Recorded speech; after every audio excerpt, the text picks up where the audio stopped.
इस दिवसीय ध्यान चैलेंज हाल ही में समाप्त हुआ है और उसमें से हजारों लोगों ने ऑनलाइन ध्यान और श्वास वर्कशॉप में भाग लिया है।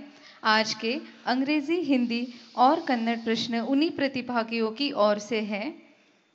गुरुदेव विजया लक्ष्मी जी की तरफ से ये प्रश्न है, मैं अपनी आत्मा की यात्रा के बारे में कैसे जान सकती हूँ?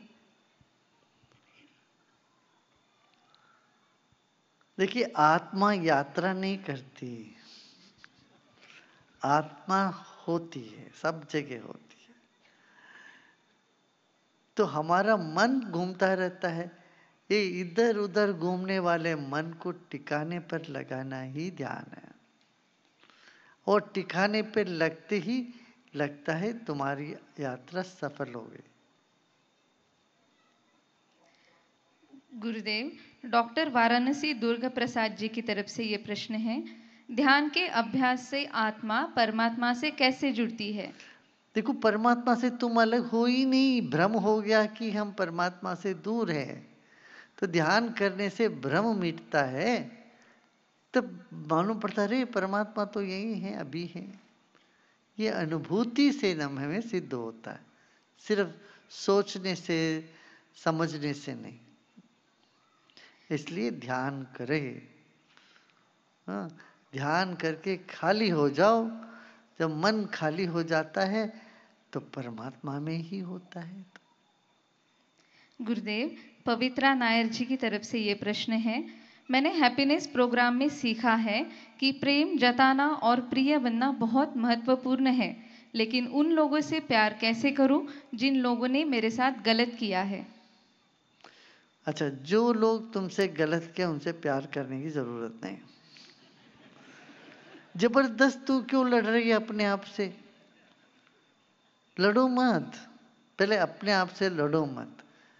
दो तरह से लड़ते हैं, प्यार करने की चेष्टा कर करके थक जाते हैं। दूसरा, उनसे नफरत करके, द्वेष करके तब भी लड़ते हो तो मन में। ना द्वेष करो, ना राग करो, शांत हो जाओ, समता में रहो। जो तुमसे गलत किए उनको गलत सजा मिलेगी। तुम्हें सजा देने के उसकी पीड़ा में तुम्हें खुशी होते तो वो सच नहीं है। जो गलत करता है वो भी भुगतेगा। इतना समझ लो, तुम शांत हो जाओ। तुम्हारा मन अशांति से भरता रहे, उस आदमी के बारे में तुम दिन रात सोचते रहोगे तो मुश्किल है ना। इसीलिए उनको क्षमा कर दो। क्षमा किस लिए करोगे? अपने हित के लिए, उनके हित के लिए नहीं। जब भी हम क्षमा करते हैं माने उससे संबंध विच्छेद कर लेते हैं। देखिए, दो तरह का संबंध होता है, नफरत का संबंध या प्रेम का संबंध। अब तुम प्रेम नहीं कर सकते हो, अब बहुत अच्छा है, कोई ज़रूरी नहीं है। अब नफरत का संबंध से संबंध को तुम छोड़ दो। बस वो उदासीन करने से, क्षमा की बात समझ में नहीं है तो उदासीन कर दो। हाँ। गुरुदेव स्नेहा सेठ जी की तरफ से ये प्रश्न है, एक स्वस्थ सांसारिक दिनचर्या क्या होनी चाहिए? सेल्फ टाइम कितना होना चाहिए जिसमें हम स्वार्थी ना बने? हाँ, देखो, अपने लिए 1 घंटा रख लेना।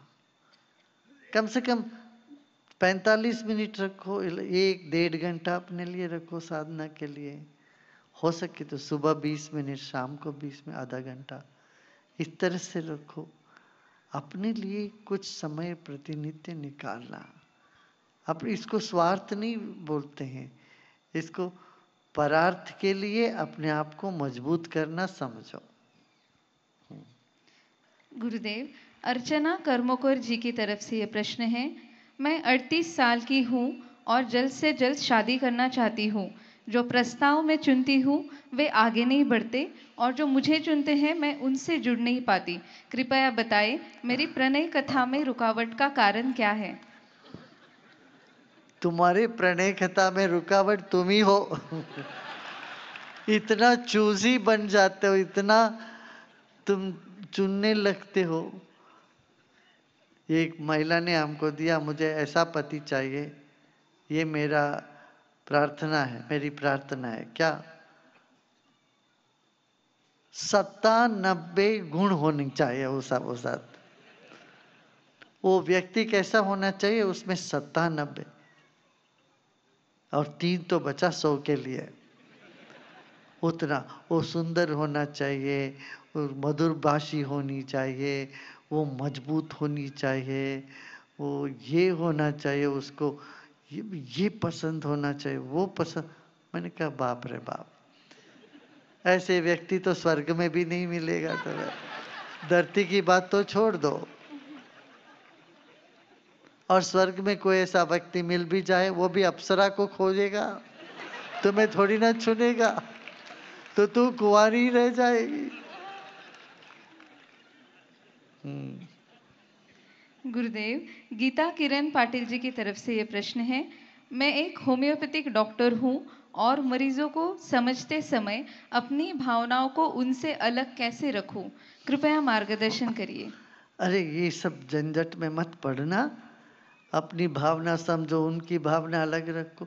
एक वैद्य अपने आप को भूल के ही तो परीक्षा करता है। अब उनको जो तुमको उस वक्त लगे उनको दवा देना, जो तुमने सीखा है उसका उपयोग करो। बाद में तो झाड़ के निकलो, सब ध्यान करो तो मन खाली हो जाएगा, है ना।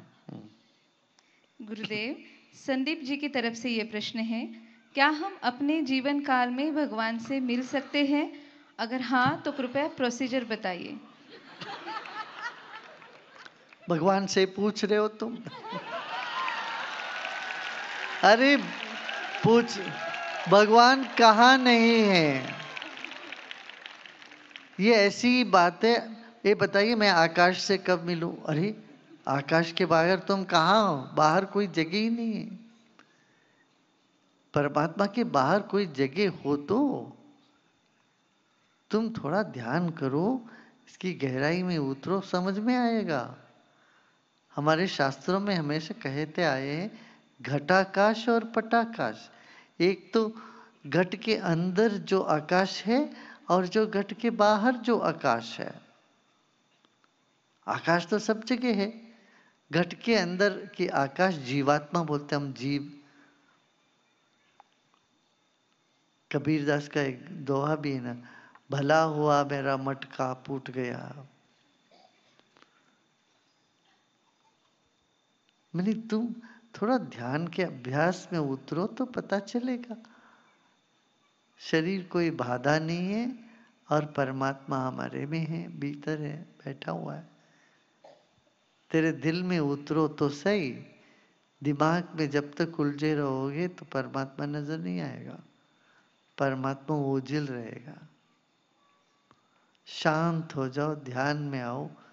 विश्वास, विश्राम, भक्ति, शरणागति, इन सब से अनुभव में आते हैं जो अनंत की शक्ति। गुरुदेव, गुंडा राव जी की तरफ से एक प्रश्न है। मुझे हर दिन मृत्यु का भय सताता है, इस डर से कैसे मुक्त हो सकता हूँ? मैं अपनी गुंडू राव होगा, गुंडा राव नहीं है। गुंडू राव, हाँ। क्या है प्रश्न? मुझे हर दिन मृत्यु का भय सताता है, इस डर से कैसे मुक्त हो सकता हूँ?